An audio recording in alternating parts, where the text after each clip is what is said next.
So now's our time for question and answer, and invite anyone to ask a question or make a comment, particularly if you're new, and particularly if you're thinking, yeah, I could say this, but or I could ask this, but it's maybe I won't do it.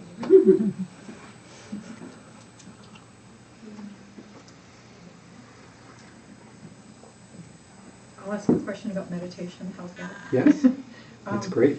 I find that often I'll go real deep and then it'll be time to quit. Does that happen to other people? Like all of a sudden, like in the groove, getting there, and then oh gee, it's time to quit. I don't know. Or the bell goes off at least. You know, it doesn't mean it's time to quit, but the bell goes off. And when you say in a groove, tell us what that's like for you.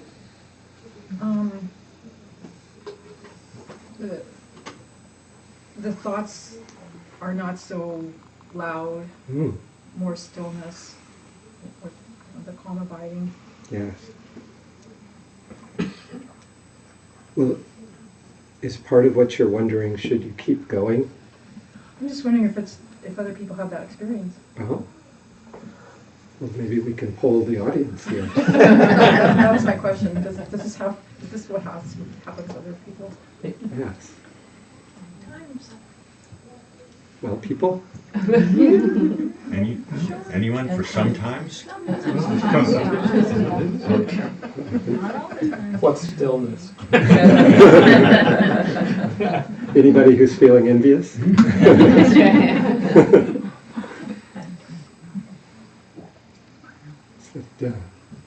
Is that good? Yeah, thanks. Well, I'd like to just stimulate a question for me, Go because ahead, John. this morning I had the experience of, I guess I would say going too far. You know, there was stillness, but I think it was in the edge of, I was not alert. Mm-hmm. And I was in some in-between sleep state maybe, or unconscious state.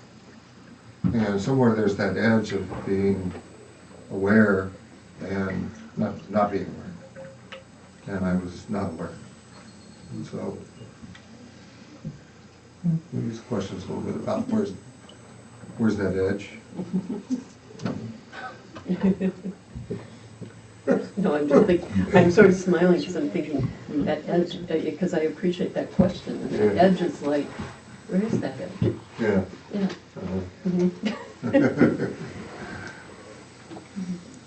Yeah, so I think when you don't know where the edge is, you've gone over it. Maybe.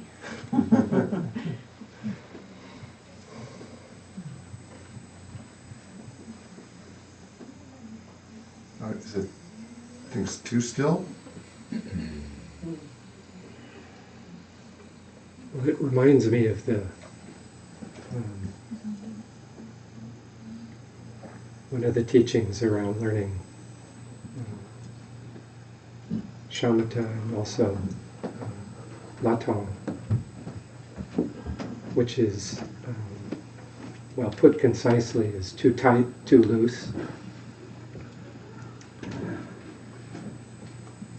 And so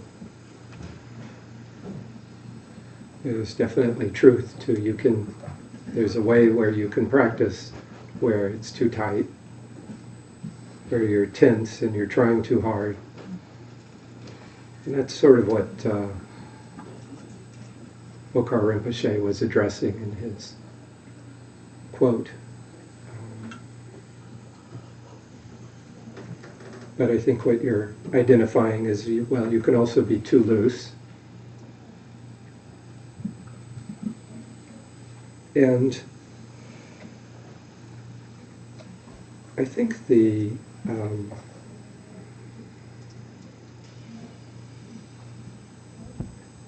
probably Bill and Dora will have more helpful things to say about where is the right set point. My experience is that discovering that is the practice. and that it really is an experiential thing, that as you practice over time, you become progressively skilled in recognizing too tight versus too loose, both in the context of formal practice, but also off the cushion too.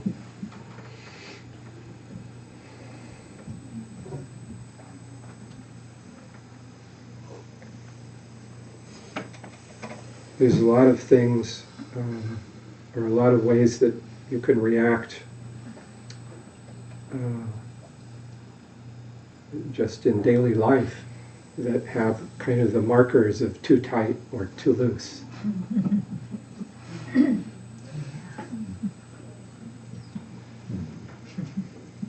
You can understand a lot of your own life and your own experience and your own behavior and your own reaction or non-reactions that way, actually.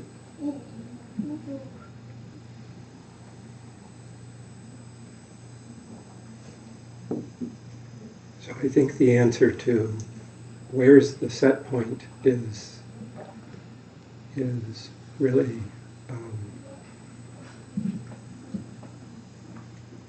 it's the function of your practice is to help you increasingly see that.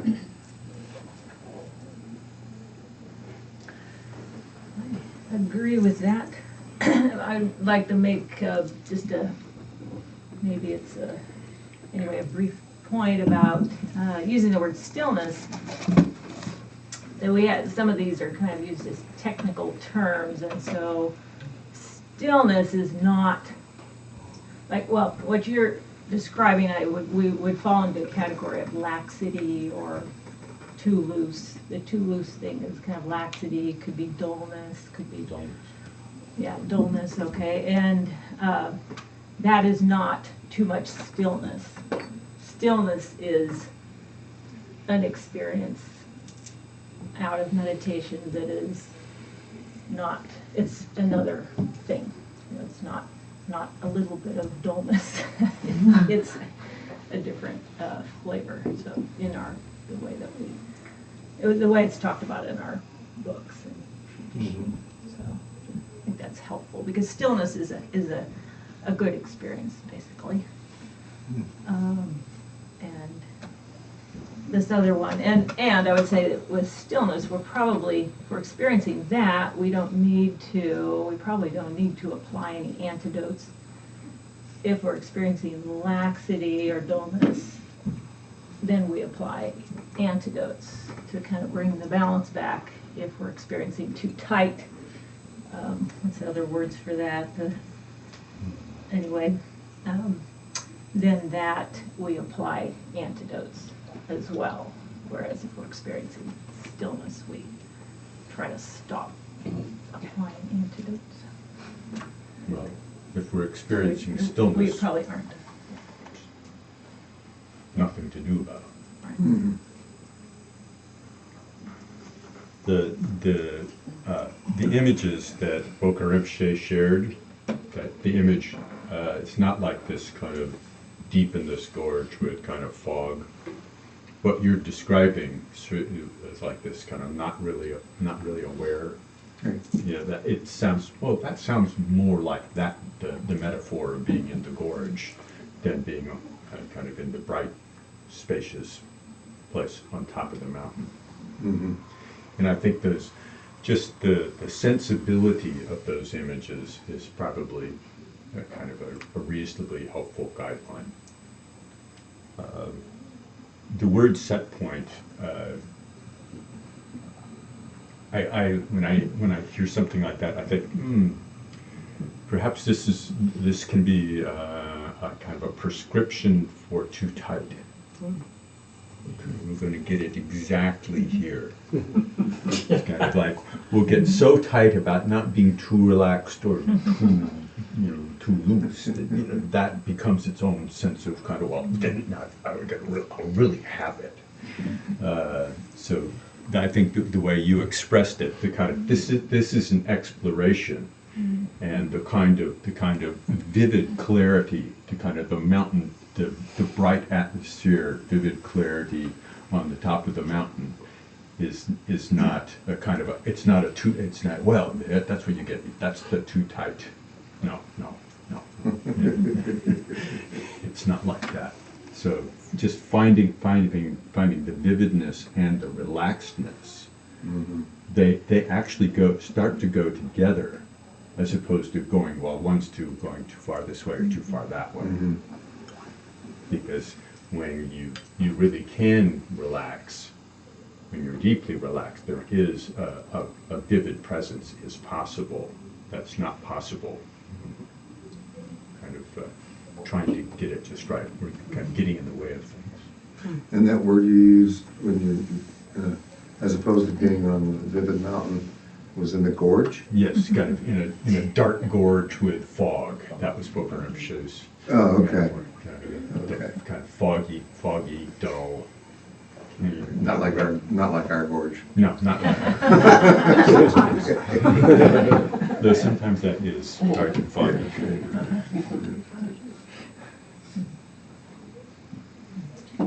How does this not being too tight or too loose have to do with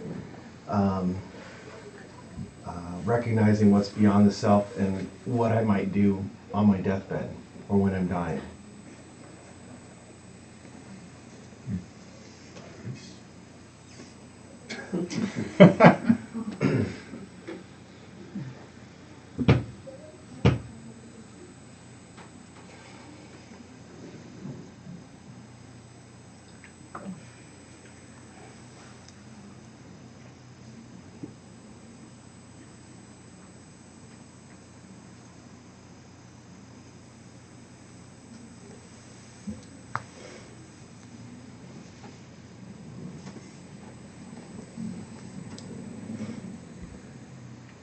For some reason, what comes to mind is a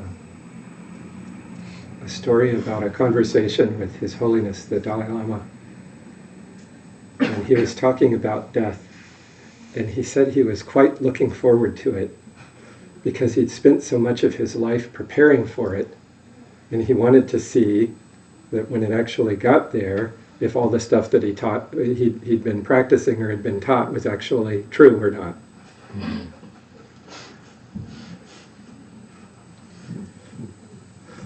Which I thought that was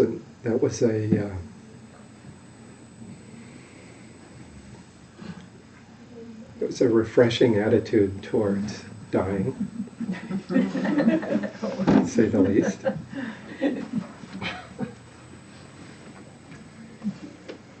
Tell me, I can make my own intuitive leap for how you got there, Mark, but how did those dots connect for you from too tight, too loose to the deathbed? Well, I'm just thinking about how I learned to walk. I would say how I learned to walk or how I learned to control using the restroom when I was a child. And at some point I probably said to my mother, look, I did this poop, or look, I walked. But then later on I discovered, hey, this was a natural something that really wasn't mine to own. So there's these things that I recognize I own all the time. And in my meditation practice, I felt like, this clarity, and then owning all these states and owning too tight and too loose and making it its own personal project. And then when I think about it, I'm like, what is the shit that scares you the most? And I think, what's really going on? What happens when I die? Yeah. What happens? Where does this consciousness go? Where does this body go? And where does my family go? Where does all the stuff that I say is mine, what's it going to happen with it? It's something to think about. So that's where I think about this too tight and too loose. And, I think about the Tibetan teachings and the other Buddhist teachings about dying and not listening to the fearful messages, not getting scared, not to let go and just realize you don't have to be afraid of this death, and at the same time knowing, and it's such a relief to hear the Dalai Lama's words just about like, he doesn't know either. It's okay, this is what I have right here. So those are my thoughts.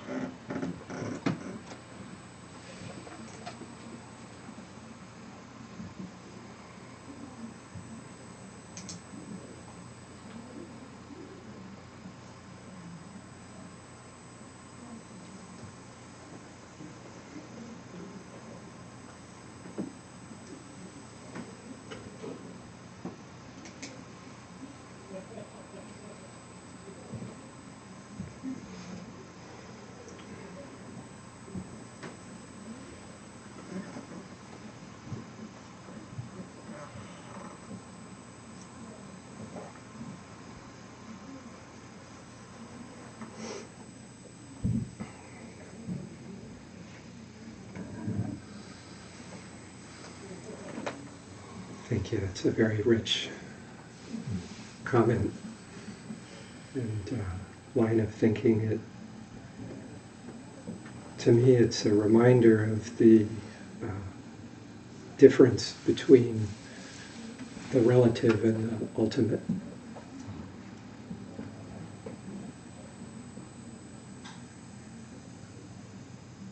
And so, relatively speaking, we do have a body, we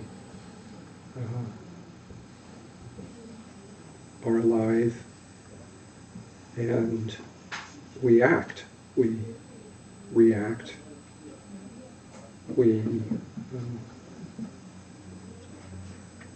have people and environments that we care about, and we strive to interact with them in ways that are beneficial for ourselves and for all the people around us. And from a relative sense, you can have the sense that you're hitting that mark versus you're not.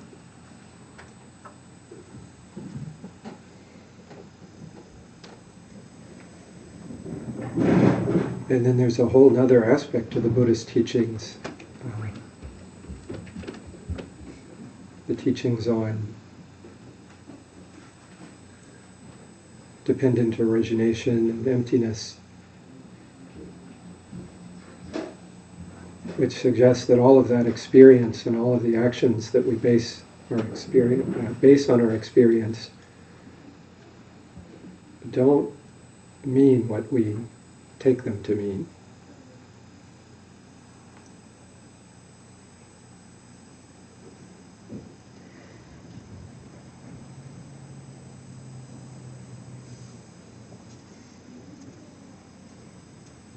And so for you, I think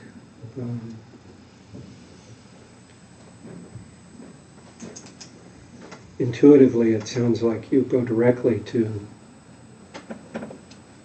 really the fundamental questions of existence.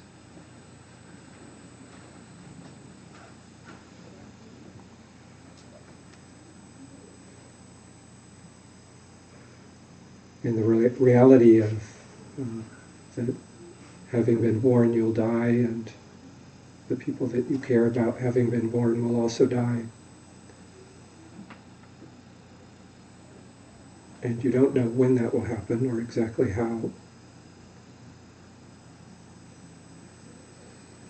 And you don't really know what comes next.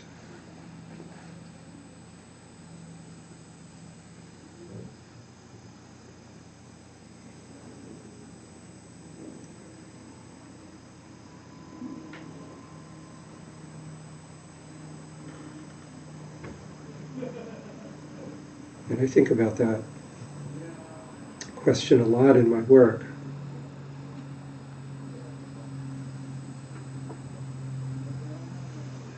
I work with a lot of people who are quite close to that edge. And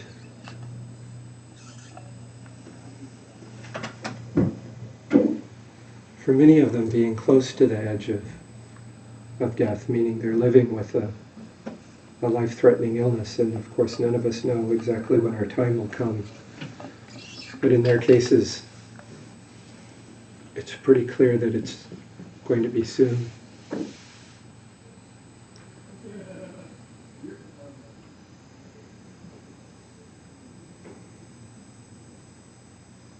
And so those questions become quite intense and difficult to ignore. Like, they're pretty easy to ignore if things are going good and it's a beautiful day outside. It's Mother's Day.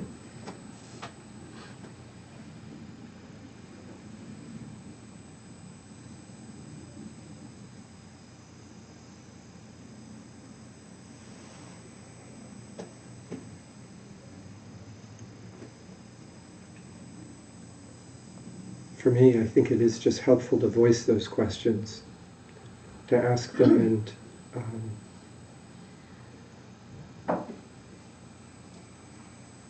kind of like Mother Teresa, to kind of just listen for the answers.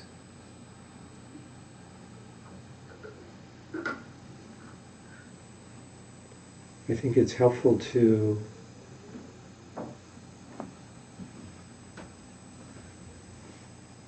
start to make that a familiar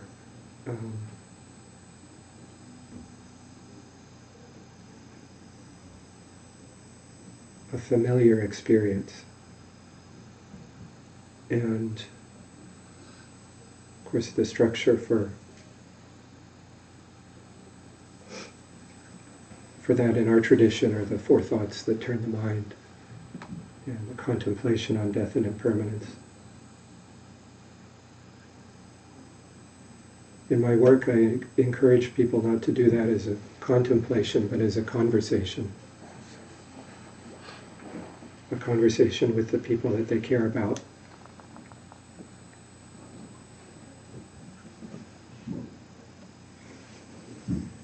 I had a lovely teacher who's one of my patients who was obsessed with having that conversation with anybody that came within maybe a 15-foot radius. And she had cancer for about 8 years, and the whole time was obsessed with talking about her own dying and what that would be like. And so for 8 years she practiced this this conversation, and she became extremely adept at engaging people in it, whether they wanted to or not. And she could use humor or directness or indirectness or silence, or she had a whole set of skills designed to help people approach those questions and the lack of answers in a way that was peaceful and actually somewhat reassuring.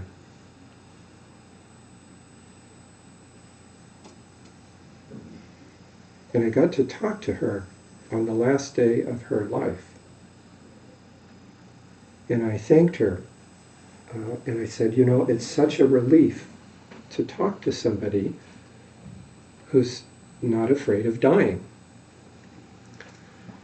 She laughed at me. She said, oh, Dr. Fromme, I'm still afraid of dying. She said, but I'm not afraid to talk about it.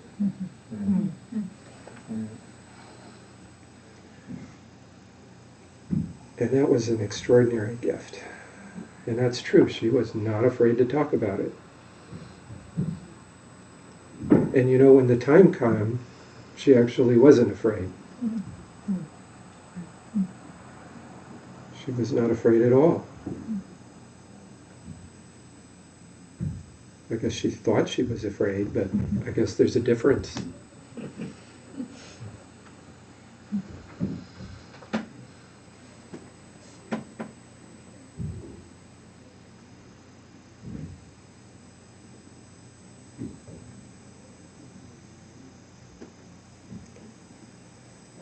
So those are my reflections on hearing your reflections. It's very, very rich, as you say, having a lot of things connected. I appreciate, I appreciate the discussion for my own benefit. I like one of the ideas of just, like where Erik, you had said, well, we can apply the too tight, too loose to our daily life, and then later saying, you know, we could apply that, the idea of applying that at death, the awareness and the relaxation. I mean, and the fact that if we practice those things all our, you know, in our lives, that's what also, that makes sense that we, that's part of what we rely on at the time of death. But I'm also tying into when you mentioned the very valuable contemplations of when I die, I'm goodbye family, goodbye. Yeah, I had these nice friends, I had this nice husband, I had these nice sangha, whatever, but I'm going on my own. And that is very, and all the other refuges, whatever, that we have so much that's part of our us concept. And so mentioning that, I agree that those contemplations are really important and can be great preparation. And I'm reminded of the last couple of weeks we've had talks about cultivating equanimity and the sense of the loving kindness and compassion, trying to expand that to be a more universal sense. And you can see that at death, that is where we need to go universal for as much as we can, because if, clinging to the one we loved is going to cause us suffering. If we have learned a little bit of expanding that to love, just love, that I feel is something that can go forward and carry us. And so it's much, but I feel like we need to have practiced making that expansion so that it's available to us. And then a little piece on that too. I was when I can't sleep, I go on anyway.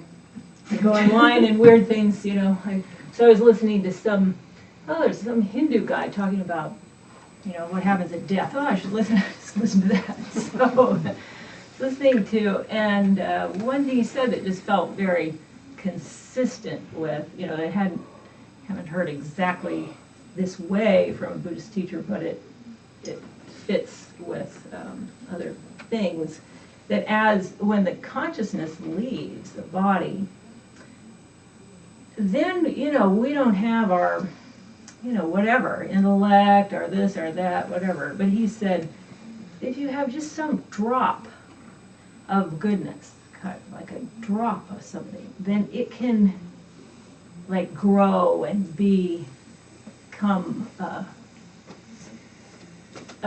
big influence.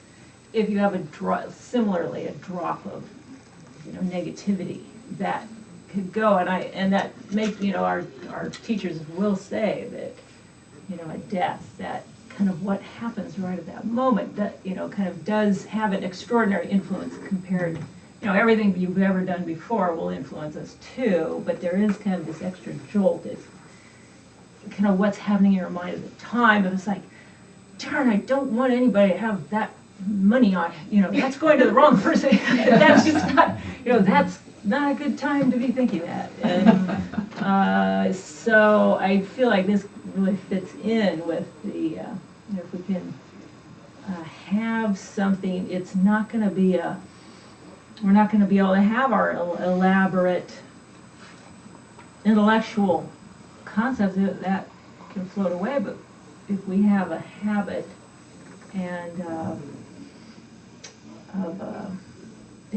whatever it is, a sense of love or compassion or equanimity that can have even just a drop there, then that is I feel hopeful.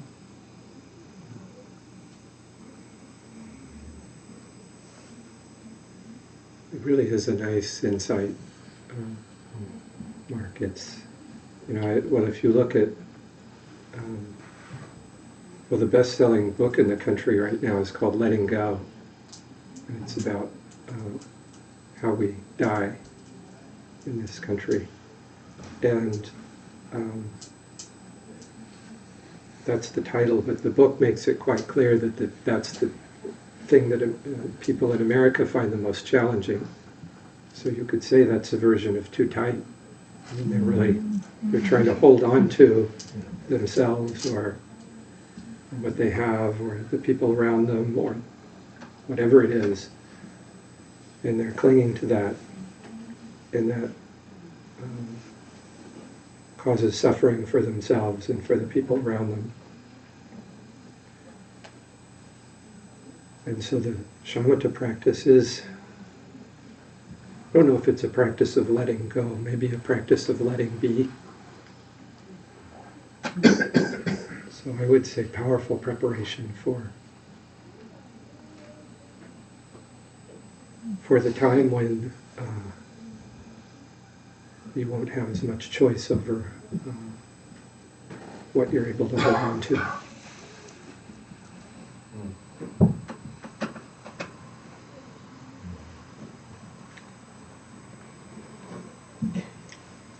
On a technical note, when you first said, talked about not too tight, not too loose, there was almost like, and then the aspect of ownership, this mine not too tight, mine not too loose. I think it's good to recall that these are instructions about a process, about a relationship to, it's a process in the practice as opposed to describing states. A state of, it's not this, like the thing I'm pointing, it's not this kind of perfectly honed thingy that we can then kind of turn into something, which is its own form of not too tight. Anything that we hold on to, and as we go through, we can say, oh, well, along the way, it will actually help us kind of become more still. Then we can say, well, then stillness becomes this kind of possession. I'm going to get stillness. But the stillness is something that's just, it's also just a helpful thing. It's process. And when we can actually be present without demanding something of the situation, the deeper we go, the too tight looks more like letting go of the demands that we place on the situation for it to turn out a certain way, for it to fit within my narrative, the mind, including the minus of the narrative. And the too loose looks more like just not showing up. Just whether it's kind of actively pushed away and gone, or just we just have no habit of being present. And so that there isn't some kind of special answer in the middle of it. But that it's good to recall that as process as opposed to states.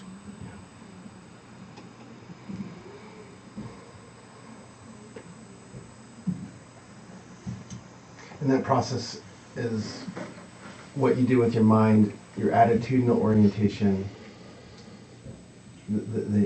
all the practice instruction pieces on the different realms of self, the behavior, whatever you've got choice over. Yeah, and when we're engaged in the process, there is a certain amount of vigilance, kind of sort of an activity, and that's skillful. The more we go into it, the less that needs to be, the less shouting is involved in the vigilance. It's more of a very, that calms down. At some point, it actually doesn't have what we would at the beginning call an active manifestation, but that's a very gradual thing. But the not being present and then the kind of wanting it to turn out a certain way and being in control. Between those two, there's a dance there. There's a dance.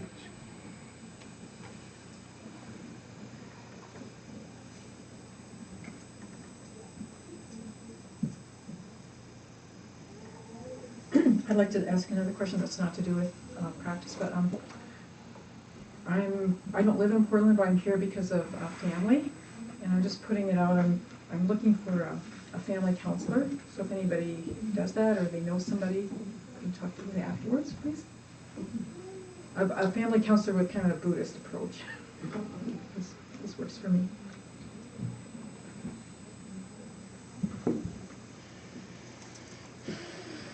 I have a question, kind of along the balance lines. Something that I find that I struggle a lot with is trying to figure out the difference between selfishness versus self-compassion.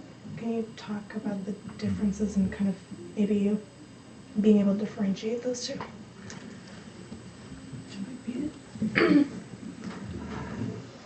So the question was about selfishness versus self-compassion,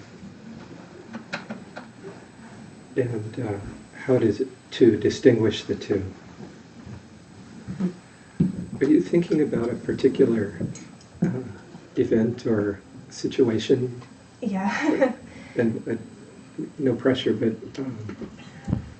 Well, what I'm dealing with is having a difficult roommate and trying to determine whether or not I'm trying to remove him from my life for selfish reasons or self-compassionate reasons. It's kind of the scenario for me.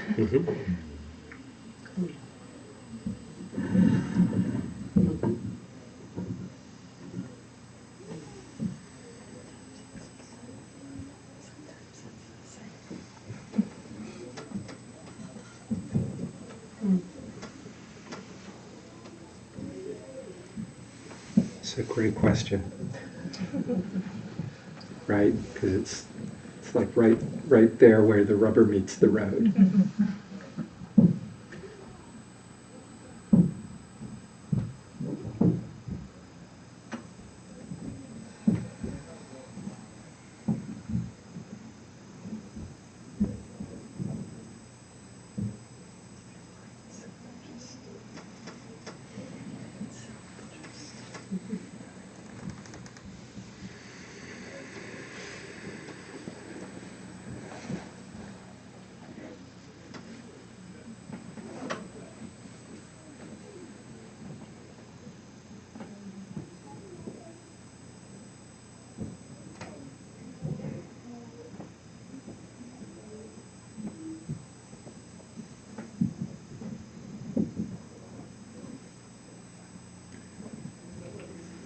I'm reminded of the, well, one is the Bodhisattva vow, which asks us to wish for the benefit of all sentient beings without any exception.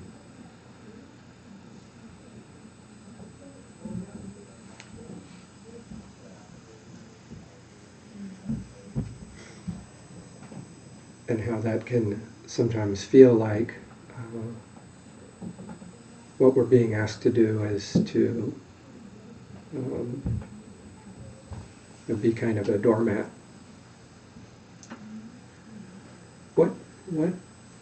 What is your definition of compassion?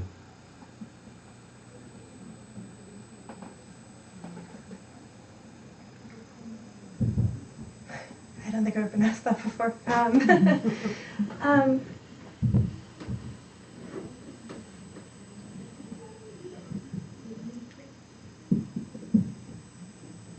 mean, I kind of go back to the four measurables with that to say, you know, to be free of suffering and its causes, and you know, trying to do that for everyone. So I guess that would be my definition of it. Yeah. So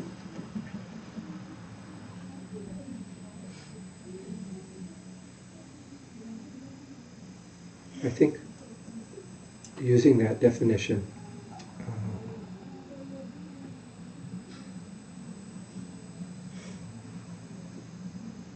selfishness would be wishing for your own relief from suffering or your own happiness at the expense of somebody else's. And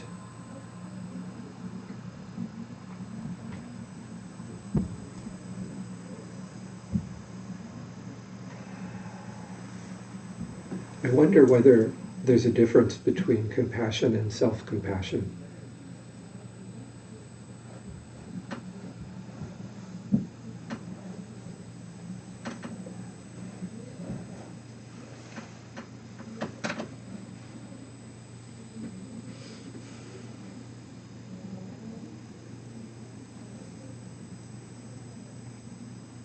I think for the rubber meets the road kind of questions,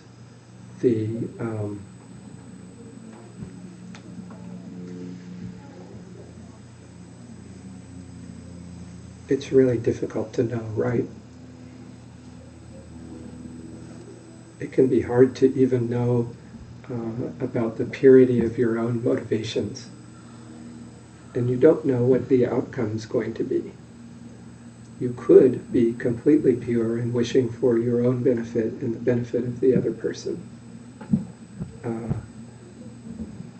But you don't necessarily know whether your action will lead to that benefit or will it not.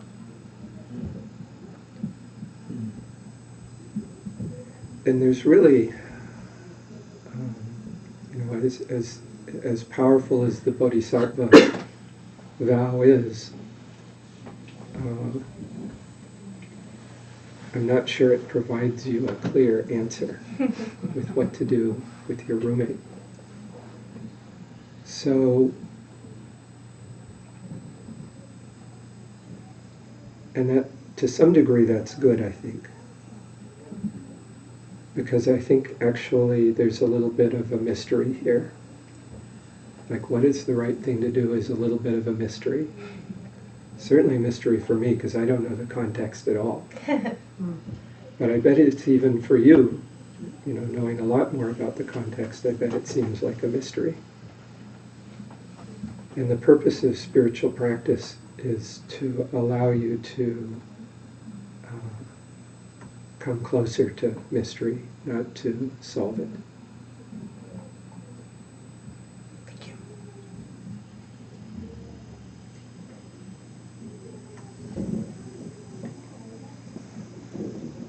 And I so- like to. Oh, go ahead. Well, one thought I like to, or that I tend to think of in a situation like that too, is that maybe there aren't just those two choices, but a lot of times my sense is I don't have the capacity right now to bring enough skill to this situation to prevent suffering. And I see it as I see it as something that maybe I could do sometime, or I could, so it's not like it's impossible, and so it's not like I could say, well, it's good for me, So it's more a sense of what am I able to do, and acknowledging that this is a bit more than I could do well, and I think removing myself from the situation might be more skillful. So it's not saying that that's better, more wonderful, but it's a sensible approach, and maybe does avoid some harm. And and try to look, are there, trying to imagine, well, if I try to work with this, will I, what pieces feel like I could handle, and like they might challenge me a certain amount, but not like be something that, and I think I've also had experiences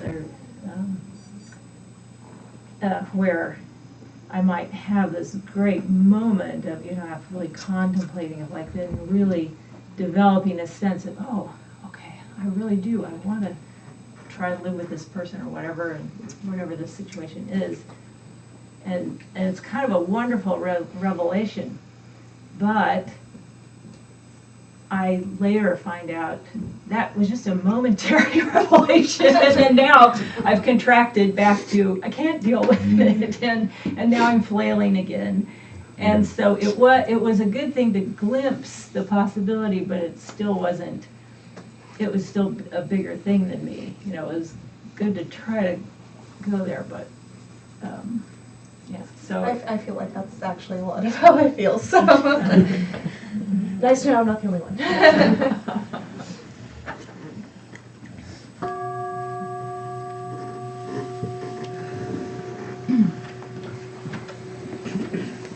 Thank you, everybody, for the great questions and comments, and also special thanks to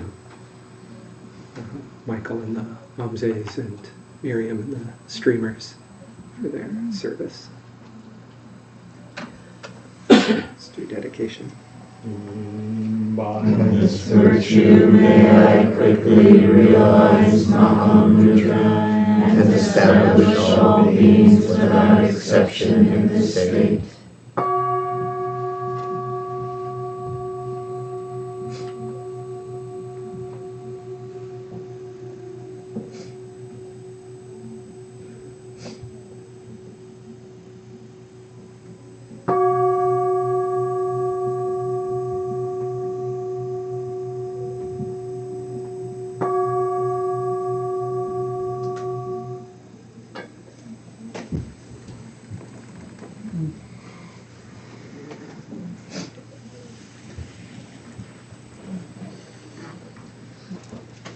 Thanks, everybody.